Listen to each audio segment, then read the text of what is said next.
মকর সংক্রান্তি। এই দিনে দেশ বিদেশ থেকে কোটি কোটি মানুষ গঙ্গা সাগরে পূর্ণ স্নান করতে আসে। ধারণা করা হয় যে এই পবিত্র নদী ও জলাশয়ে স্নান করলে পাপ ধুয়ে যায় এবং বলা হয় সব তীর্থ বারবার, গঙ্গা সাগর একবার। কিন্তু একবার ভাবুন, যদি শুধুমাত্র গঙ্গা বা গঙ্গাসাগর স্নান করলেই সমস্ত পাপ ধুয়ে যায়, তাহলে যারা জীবদ্দশায় এই জলে থাকে, যেমন মাছ, কচ্ছপ এবং অন্যান্য জলচর, তারা কেন মুক্তি পায় না?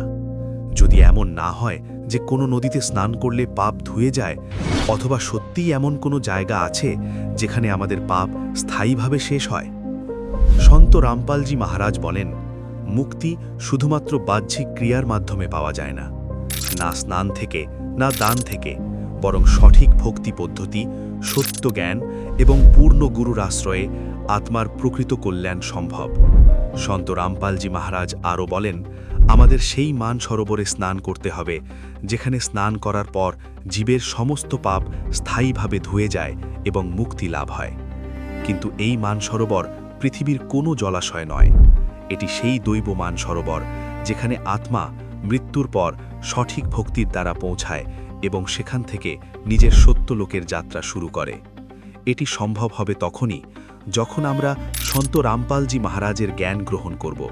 তিনি যেভাবে শাস্ত্রে উল্লিখিত সত্য ভক্তি নির্দেশ করেছেন তা পালন করলে এবং শাস্ত্রবিরোধী ভক্তি, হঠযোগ ও মনোমর্জি আচরণ ত্যাগ করলে।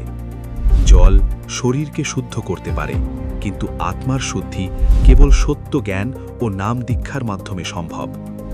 আপনিও যদি সঠিক ভক্তি পদ্ধতি গ্রহণ করতে চান, শাস্ত্র অনুযায়ী ভক্তি করতে চান এবং মুক্তির প্রকৃত পথ জানতে চান, তাহলে পড়ুন জ্ঞানগঙ্গা এবং জীবনের পথের মতো পবিত্র গ্রন্থ, অথবা শুনুন সন্ত রামপালজি মহারাজের মঙ্গল প্রবচন, সন্ত রামপালজি মহারাজ বাংলা সৎসঙ্গ ইউটিউব চ্যানেলে।